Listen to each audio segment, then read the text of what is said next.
नमस्कार teachers and student, आप देख रहे हैं हमारा यूट्यूब चैनल स्कूल चले हम। यदि आप चैनल में नए हैं या पहली बार आए हैं तो प्लीज़ चैनल को सब्सक्राइब ज़रूर करिए और बेल आइकन को भी प्रेस करिए ताकि हमारे आने वाले अन्य वीडियो का नोटिफिकेशन आपको प्राप्त हो सके और आप हमारे अन्य वीडियो आसानी से देख सकें। आज हम आपको बताएंगे 8th ग्रेड अभ्यास पुस्तिका गणित कक्षा 5वीं, जो कि हमने सत्र 2024-25 से ली है। इसका पाठ 10वां और 100वां भाग। तो यहाँ पे कुछ लाइनें दी गई हैं, इनको आप लोग पढ़ लीजिएगा, है ना। अगर हम पढ़ेंगे तो वीडियो लंबा हो जाएगा, इसलिए आप लोग पढ़ लीजिएगा। नीचे यहाँ बॉक्स दिए हैं, इसमें कुछ प्रश्न हैं, है ना। इन नापों को बित्ता से नापना है और दोनों को तालिका में लिखना है और स्केल से नापना है, ठीक है। तो पुस्तक का नाप है, बित्ता से नापे हमने तो बच्चे आप लोगों की किताब आपके हाथ से 2 बित्ता होगी और स्केल से नापेंगे हम तो 10 सेंटीमीटर होगी, ठीक है। कापी, तो पुस्तक की अपेक्षा काफ़ी छोटी होती है, तो कापी को नापेंगे तो 1 बित्ता होगी और स्केल से 5 सेंटीमीटर होगी। इसी प्रकार हाथ का पंजा को नापेंगे तो 3 बित्ता होगा और सेंटीमीटर में 15 सेंटीमीटर होगा। जूतों की लंबाई नापेंगे तो 2 बित्ता होगी और 10 सेंटीमीटर होगी। अंगुली की लंबाई नापेंगे तो ये बित्ता में बित्ते का 1/4 भाग होगा, है ना, जिसको सेंटीमीटर में नापेंगे तो हम 2.5 सेंटीमीटर हो जाएगा। अब यहाँ पे आते हैं हम नीचे, है ना। ये यहाँ पर दिया हुआ है, प्रायः देखा होगा कि यदि आप 100 रुपये के चिल्लर मांगेंगे तो 10-10 रुपये के 10 नोट मिल सकते हैं। इसका मतलब यह हुआ कि 100 रुपये में 10 वाले 10 नोट भी शामिल हैं। हम कह सकते हैं कि 100 का 10वां भाग 10 है। इसी तरह से हम जानते हैं कि 1 रुपये का सिक्का 100 रुपये का 100वां भाग है। देखे और समझे, तो इसको हमको समझना है भिन्न के रूप में, है ना। तो एक वृत्त दिया है, वृत्ताकार चक्री, है ना। इसको 2 बराबर भागों में बांटा गया है, एक को गुलाबी रंग से रंग दिया गया है और एक को वैसे ही रखा गया है सफ़ेद, ठीक है। तो आकृति का जो रंगा भाग है वो कितना कहलाएगा, 1/2, क्योंकि 2 भाग किया गया है और 1 भाग को रंगा गया है, इसलिए वह 1/2। जितने भाग हैं उसको बटे में नीचे लिखना है और जितना रंगा हुआ है उसको ऊपर लिखना है, ठीक है। तो रंगा हुआ कितना है, 1 है और कितने भाग हुए हैं उसके, 2 भाग, तो 1/2, है ना। अब आते हैं हम यहाँ पे उसके नीचे वाली आकृति में। तो यहाँ पर रंगा हुआ भाग पूरे भाग का आधा है, अतः भिन्न कितनी होगी, सॉरी ये ऊपर ही वाला है ना, ये दिया है तो इसमें 4 भाग बने हैं। तो 4 भाग बने हैं तो इसमें नीचे आ जाएगा 4 और कितना भाग रंगा है, तो 1 भाग रंगा है, तो 1/4 हो जाएगा, ठीक है। अब आते हैं हम नीचे, है ना, ये वाले में। तो क्या दिया है इसमें, 1 2 3 भाग बने हैं, ठीक है, और रंगा हुआ कितना है, 1 भाग है, तो कितना हो जाएगा 1/3। और ये वाले में बने हैं 4 भाग और रंगा हुआ है 3, तो 3/4। इसी प्रकार से इसमें क्या दिया है, 8 भाग बने हैं, ठीक है, 8 भाग और रंगे हुए कितने हैं, 1 2 3 4, तो 4/8। और यहाँ पर भी 8 भाग बने हैं और रंगे हुए 4 भाग हैं, तो ये भी आ जाएगा 4/8 आ जाएगा।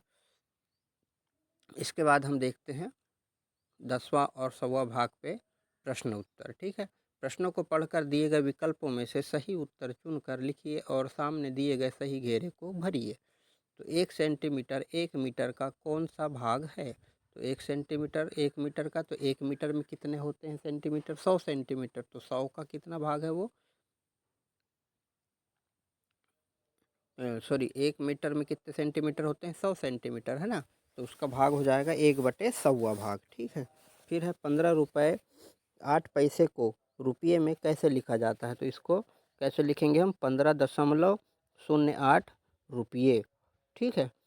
फिर है प्रश्न क्रमांक 3, किसी पेन ड्राइव में कुछ फ़ोटो डालने से उस पेन ड्राइव का जो हिस्सा भर गया है उसे उस चित्र में छायांकित भाग से दर्शाया गया है। इस पेन ड्राइव का कितना हिस्सा फ़ोटो से भर गया है, तो पेन ड्राइव को कितने भागों में बांटा गया है, तो 4 दूनी 8 भागों में, है ना, 8, और रंगा कितना गया है, 2 भाग रंगा गया है, तो इसका उत्तर आ जाएगा 2/8वां भाग, है ना, भर गया है, सी नंबर का उत्तर। अब आते हैं हम प्रश्न 4 में, 20 रुपये और 100 रुपये सॉरी 20 रुपये 100 रुपये का कौन सा हिस्सा है? तो कौन सा होगा?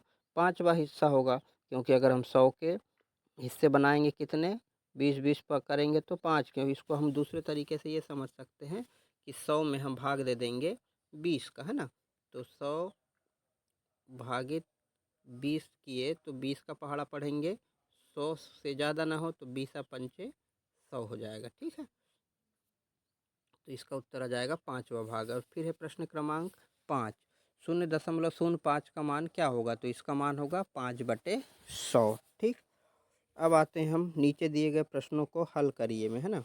तो ये है प्रश्न क्रमांक 6वां कि एक पेंसिल की लंबाई 100 मिलीमीटर है, तो पेंसिल की लंबाई सेंटीमीटर में कितनी होगी? तो 1 सेंटीमीटर बराबर 10 मिलीमीटर होता है, इसलिए 1 मिलीमीटर बराबर 1/10 सेंटीमीटर, तो 100 मीटर बराबर 100/10 सेंटीमीटर।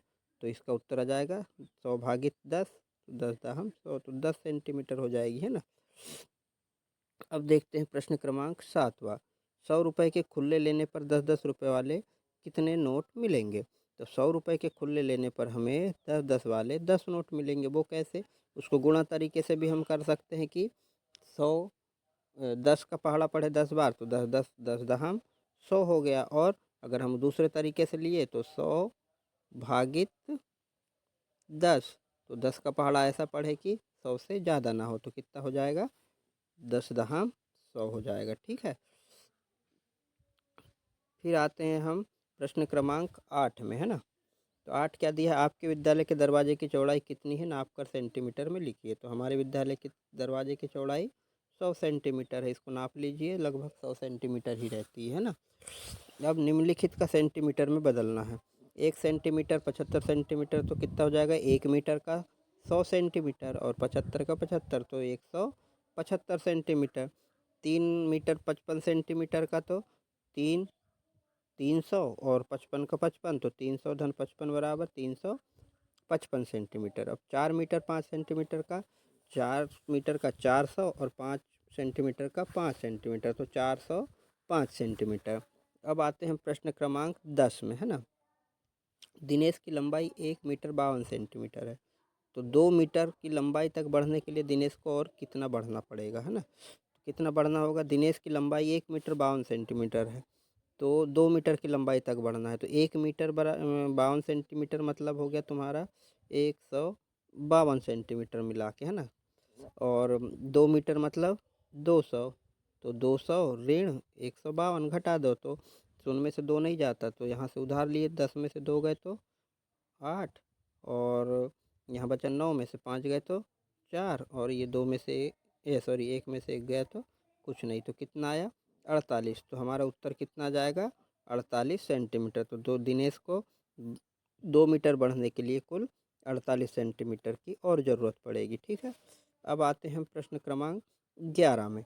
निम्नलिखित को सेंटीमीटर में बदल दिए। 30 मिलीमीटर मतलब 3 सेंटीमीटर, 20 मिलीमीटर मतलब 2 सेंटीमीटर, और 100 मिलीमीटर मतलब 10 सेंटीमीटर। फिर है प्रश्न क्रमांक 12, पैसों को रुपये में बदलिए, है ना।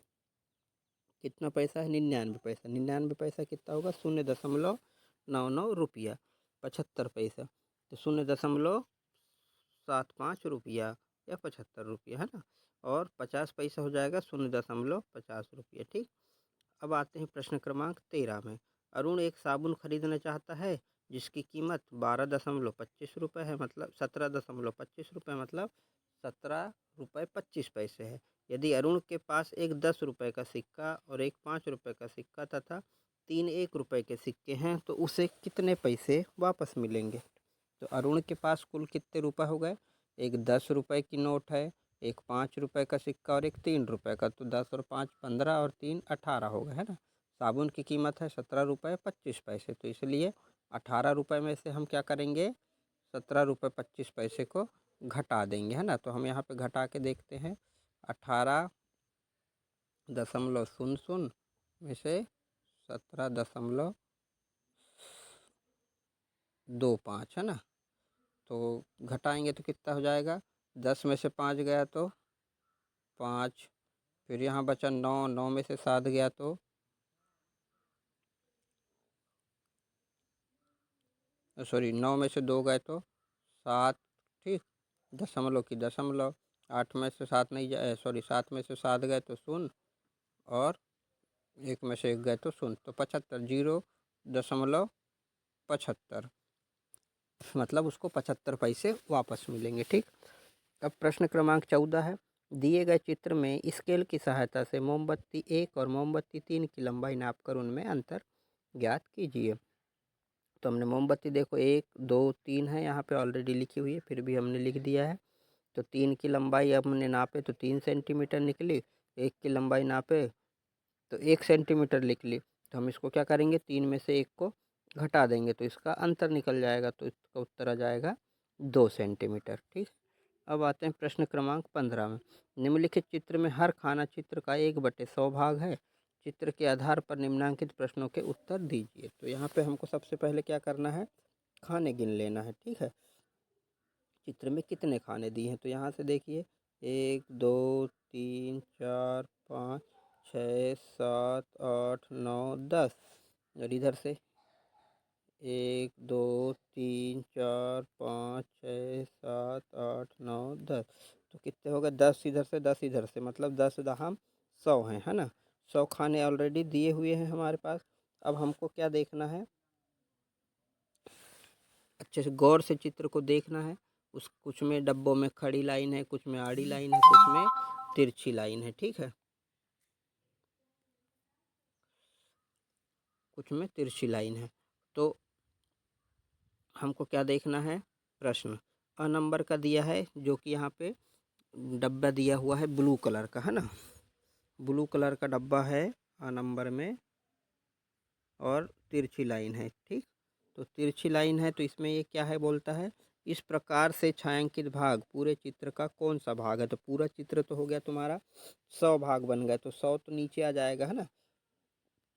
पूरे चित्र में कितने भाग बने हैं, 100, तो हम 100 तो नीचे ऑलरेडी लिख देंगे। अब आते हैं ऊपर लिखने के लिए, तो इस प्रकार के कितने हैं, तो ये है नीले वाले आड़े, ये सॉरी तिरछे लाइन, 1 2 3 4, मतलब ये 10 हो गए, और ये 10 दूनी 20 हो गए ये वाली लाइन में, और ये 3 23, तो आ जाएगा ये 23/100 है। ठीक है, इसके बाद हम आते हैं अगले प्रश्न में। तो अगला प्रश्न क्या बोलता है हमारा, इस प्रकार से छायांकित भाग पूरे चित्र का कौन सा है, बिंदी बिंदी वाला, है ना। तो ये हो जाएगा कितना, 12, एक लाइन में है तो 10 हो गए ये वाली लाइन के पूरे, और ये हो गए 2, तो हो गए 12, 12/100 हो गए। उसके बाद में हम आते हैं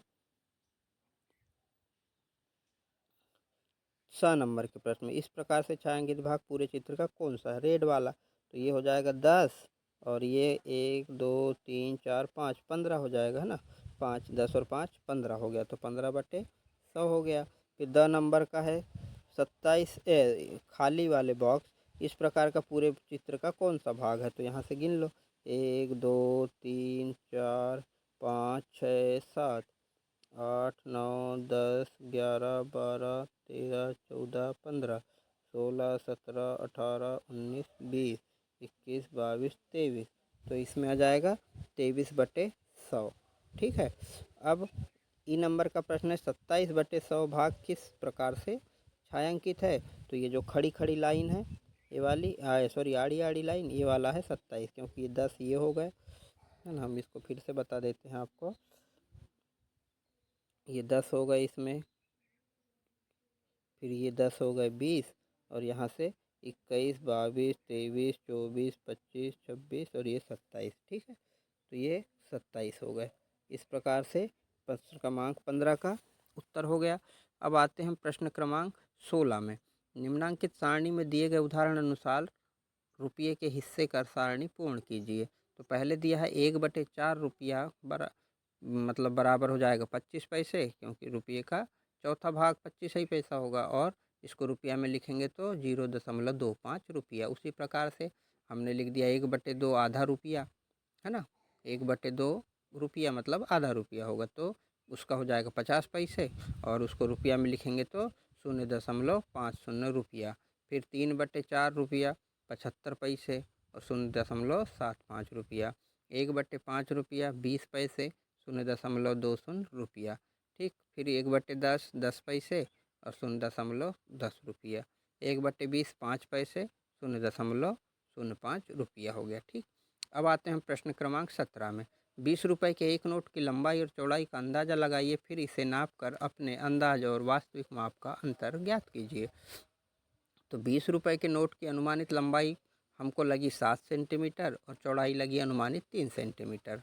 ठीक, तो यही हमने लिख दिया है कि 20 रुपये के नोट की अनुमानित लंबाई 60 सेंटीमीटर, चौड़ाई 3 सेंटीमीटर होगी एवं वास्तविक लंबाई फिर हमने नापे नोट की तो 6.5 सेंटीमीटर निकली, 6.5 सेंटीमीटर, और चौड़ाई निकली 2.5 सेंटीमीटर। तो जिसमें दोनों में कितने का फ़र्क आया, 5-5 सेंटीमीटर का अंतर आया, क्योंकि 7 से हम घटाए 6.5 तो हो गया 5 सेंटीमीटर, और मतलब 3 से वो घटाए 2.5 तो 5 सेंटीमीटर हो गया। ठीक है, अब आते हैं प्रश्न क्रमांक 18 में।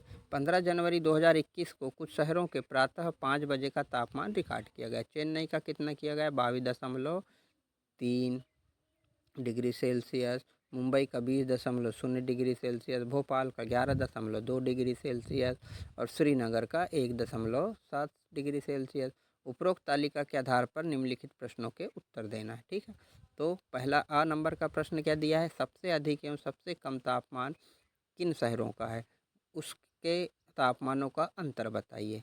तो सबसे अधिक और सबसे कम देखना है। तो सबसे अधिक कहाँ का है, तो चेन्नई का है जो कि 22 है, और सबसे कम कहाँ का है, श्रीनगर का जो कि 1.7 है। और दोनों में से घटा देना है ना।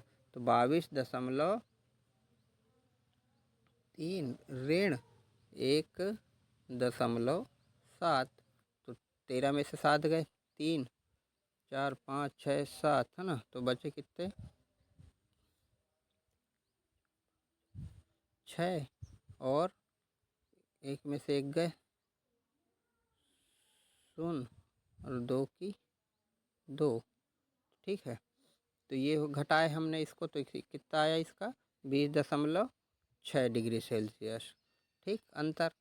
अब आते हैं प्रश्न ब में। श्रीनगर के तापमान से मुंबई का तापमान कितना अधिक है, तो श्रीनगर का तापमान 1.7 है, मुंबई का 20 है, तो इसको भी हमने यहाँ पे घटा दिया है, तो घटाने से 18.3 डिग्री सेल्सियस आता है उत्तर। ठीक है, अब आते हैं प्रश्न क्रमांक 19 में। यदि एक पेंसिल की कीमत 3.50 रुपये मतलब 3.5 रुपये है, तो एक दर्जन पेंसिल कितने की होंगी। तो एक पेंसिल की कीमत 3.5 रुपये है, तो एक दर्जन बराबर 12 पेंसिल होती हैं, तो एक दर्जन बराबर 12 होता है ना। तो 12 पेंसिलों की कीमत 3.5 गुणित 12, तो इसका आ जाएगा 42 रुपये की होंगी। ठीक, अब आते हैं प्रश्न क्रमांक 20 में। एक पेंट बनाने में 1 मीटर 20 सेंटीमीटर कपड़ा लगता है, ऐसे ही 7 पेंट बनाने में कितना कपड़ा लगेगा। एक पेंट का कपड़ा 7 पेंटों के कपड़ा का कौन सा भाग होगा। तो इसका उत्तर लिख दिया हमने। एक पेंट बनाने में लगा कपड़ा बराबर 1 मीटर 20 सेंटीमीटर, तो 7 पेंट में लगा कपड़ा बराबर 1.20 गुणित 7 बराबर 8.40 मीटर। अतः 7 पेंट बनाने में कुल 8 मीटर 40 सेंटीमीटर कपड़ा लगेगा, और यह एक पेंट का 1/7वां भाग है। तो ये था आपका गणित पाठ 10, है ना। यदि आपको उत्तर अच्छा लगा हो और कुछ समझ में आया हो तो प्लीज़ चैनल को सब्सक्राइब ज़रूर करिए, और वीडियो को पूरा देखिए, और रोक रोक कर अपनी एड गेट अभ्यास पुस्तिका में लिख लीजिए। और जो भी प्रॉब्लम हो, समस्या हो गणित से संबंधित, तो आप कमेंट बॉक्स में जा कर के लिख लीजिए, आपकी समस्या का समाधान अवश्य किया जाएगा। बाय बाय, जय हिंद।